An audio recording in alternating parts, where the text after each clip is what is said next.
বাউল শিল্পী আবুল সরকারকে নিয়ে পাল্টাপাল্টি অবস্থান সৃষ্টি হয়েছে আলেম সমাজ ও বাউল সম্প্রদায়ের মধ্যে।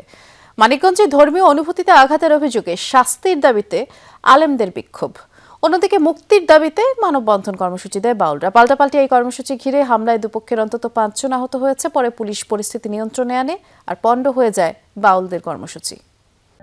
নতুন ব্লেন্ডে আরো রিচ অ্যারোমায় সেলন ফ্যামিলি ব্লেন্ড টে। বাউল শিল্পী আবুল সরকারের একটি বক্তব্যকে ইসলাম অবমাননা দাবি করে উত্তপ্ত হয়ে ওঠে তৌহিদি জনতার ব্যানারে আলেম সমাজ। সকালে শহরে বিক্ষোভ সমাবেশ করে শাস্তির দাবি জানায় তারা। মুক্তিযুদ্ধ স্মৃতিফলকের সামনে বিক্ষোভ সমাবেশ চলাকালে কয়েকজন আবুল সমর্থকদের দেখতে পেয়ে ধাওয়া করে আন্দোলনকারীরা। এ সময় পুকুরে লাফিয়ে আত্মরক্ষা করে কয়েকজন। হামলা পাল্টা হামলায় আহত হন দুই পক্ষের অন্তত ৫ জন। আমাদের উপর আক্রমণ করতে সবাই দৌড়ায় আমাদের কাছ থেকে পালানোর চেষ্টা করছে। তো তারপরেও আমাদের 4জন লোককে ওরা এমন ভাবে গুরুতর আহত করছে, সেটা মানে ভাষায় প্রকাশ করার মতো না। পরে পুলিশ এসে পরিস্থিতি নিয়ন্ত্রণে আনে, আহতদের উদ্ধার করে হাসপাতালে নেওয়া হয়।